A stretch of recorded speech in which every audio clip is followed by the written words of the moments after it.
So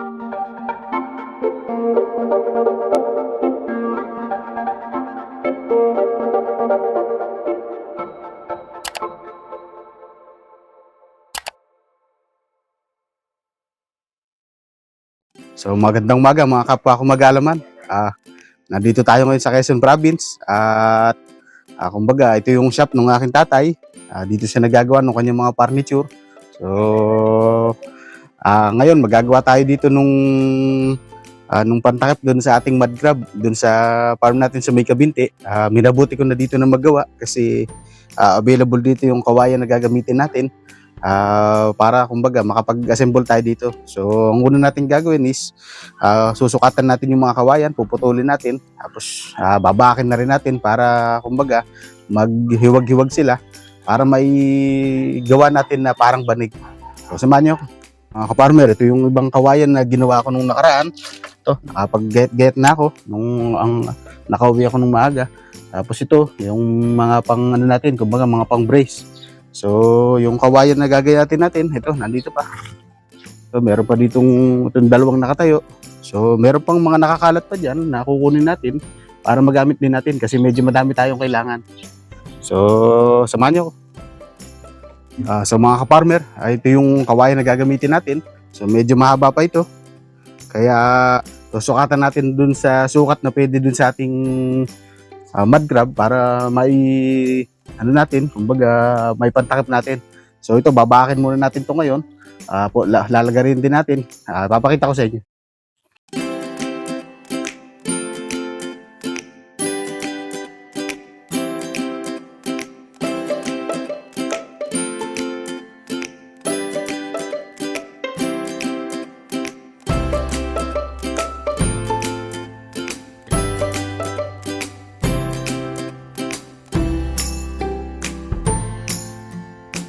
One week later.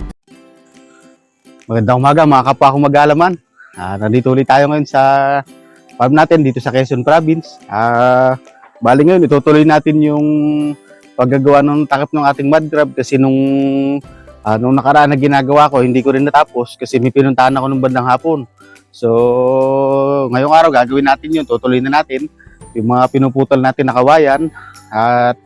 Pero ngayong umaga, lilinisin muna natin ito, itong nasa likod ko, itong parte natin na may mga nakatanim na saging, tsaka dinamo na kasi yung ating greenhouse hindi masyadong makahinga. Kaya kasi kumbaga masukal na. So, samahan nyo muna ako, lilinisin natin ngayon. So mga kaparmer yan, ito yung ating greenhouse. Ito yung lilinisin natin. Kumbaga, hindi naman natin puputulin to saging. Babawasan lang natin ng dahon, tapos tatanggalin natin yung mga damo dun sa likod. Kasi hindi natin sigurado, baka mamaya pinapamahaya na ng mga ahas. Kasi kaya kailangan natin matanggal ito ngayon. So, samahan niyo ako.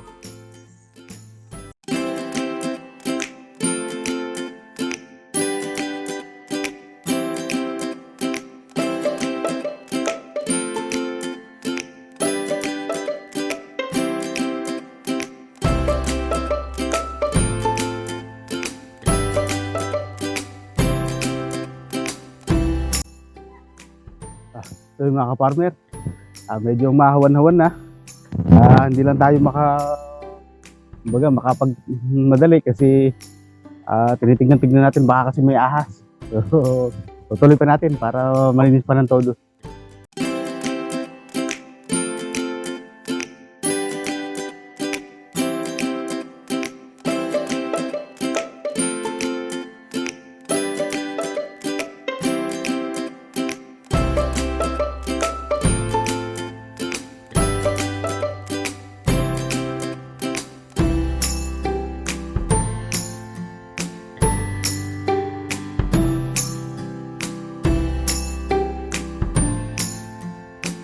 A few moments later. So yun mga kaparmer, nahawan na natin yung mga damo at puno na nakaharang dito sa gilid ng ating greenhouse. So makakahinga na yung loob ng greenhouse natin. Kanina punong-puno yan, kaya ang hangin hindi na makapasok sa loob. So ngayon open na siya, kaya tingin ko mas gaganda pa yung ating mga lettuce dun sa loob. So yun mga kaparmer, dami kong pawis. medyo mainit kasi ngayon dito. Ayun, nahawan na naman natin yung gilid. So hindi natin malinis yung ibaba kasi kailangan natin ng pala doon at ang dami kasing mga babasagin. So baka matasak tayo kaya pansamantala iwanan muna natin. So sa susunod na lang natin ito lilinisin para kumbaga umayos. Siguro kapag nalinis natin yan, pwede na rin natin taniman.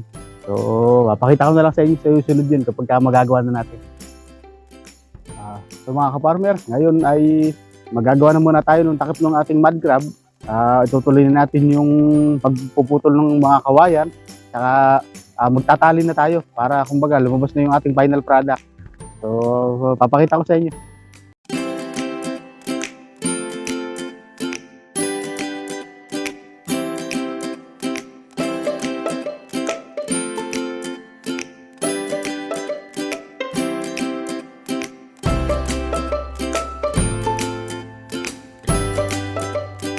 Kumusta mga ka-farmer?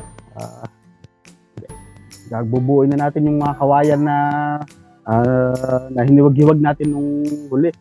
So ito yung mga kawayan na yun. Ito yung mga pang-brace natin. Tapos ito yung pinaka-main na gagamitin natin na panlatag. So nakapag-sample na ako ng isa. Ito, papakita ko sa inyo. Ganito. So para siyang pabanig. So kumbaga tatakip lang natin siya dun sa planggana natin para siguradong hindi makakalabas yung ating mga mud crab. So gumamit lang ako ng mga tali straw.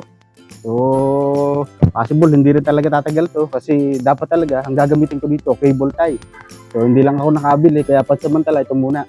So papalitan ko na lang to ng cable tie kapag nandun na tayo sa may The Big Lip Farm. So bubuuin lang natin lahat ito kasi 10 ang kailangan natin. So samahan niyo ako. So mga ka-farmer, dalawa lang yung nagawa natin. Ito. So tutuloy natin ito mamaya. Ngayon kasi tanghali na. So kakain muna kami para kumbaga nilakas tayo para mamaya. So hopefully matapos natin itong kailangan natin. So bala kailangan natin ni 10. May dalawa na tayo ngayon kaya 8 pa yung gagawin natin mamaya. So samahan niyo ako mamaya. 2,000 years later. Po mga ka-farmer, dito na ulit tayo sa farm natin. Medyo hapon na ngayon. So tutuloy na natin yung paggagawa ng takip ng ating mud crab. Kumbaga para matapos na tayo nun. Tapos mamaya magdidilig ulit tayo. Kasi hindi ulit tumuloy ang ulan. Kala ko tutuloy na naman. So samahan niyo ako. Mga ka-farmer, gagawa na ulit tayo ng ating yung takip ng ating mud crab. Ito yung ating mga gamit. Pinakot ko na yung mga kawayan. Saka yung mga pantali. So kumpletuhin lang natin to para kumbaga maitali na natin. Pag nabuo na natin, dadalhin natin doon sa farm natin sa Kabinti, Laguna. So, samahan niyo ako.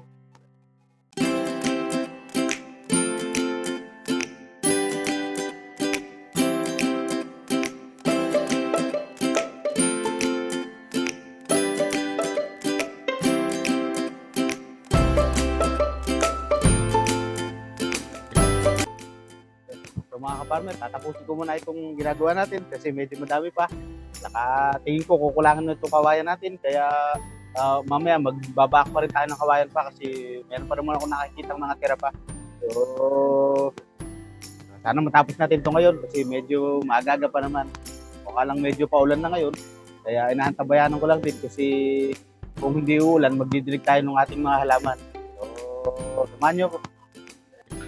So yung mga ka-farmer, bali 5 lang yung nagawa natin. So, kailangan pa natin ng 5 pa kasi 10 dapat yung kailangan natin dun sa ating mud crab farming dun sa The Big Lip Farm sa Kabinti, Laguna. So, mangunguha muna tayo ng kawayan para kumbaga matapos natin ito. So, samahan niyo ako.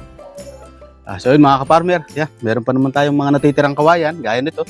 Kumbaga, i-maximize na lang natin ang gamit. Yung iba kasi ginawang pantukod. So, baka kunin na rin muna natin yun para lang kumbaga makompleto natin yung para sa setup natin. Kumbaga, para matapos na yun, makapag-alaga na tayo. Kasi target talaga natin na ngayong buwan ng June ay bago ito matapos ay makapagsimula tayo dun. So, hopefully magawa natin kasi talagang kumbaga excited na ako doon sa mud crab farming na yun. So, kumbaga, yun, for correction lang, yun, may nag-comment din kasi na nagtanong kung farming ba o patining. So, yung setup ko ay, kumbaga, supposed to be farming talaga siya. Pero nung nagre-research ako, mas nakita ko na mas maganda ang potential nung patining. So, kaya yun yung gagawin natin, mud grab patining.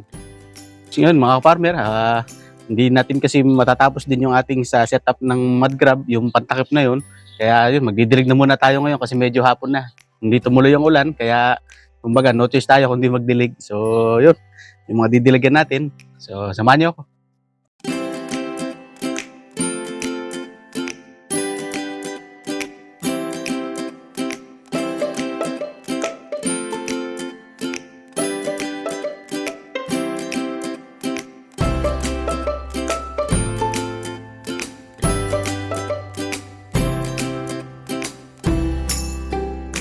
So yun mga ka-farmer, tapos na tayo magdilig.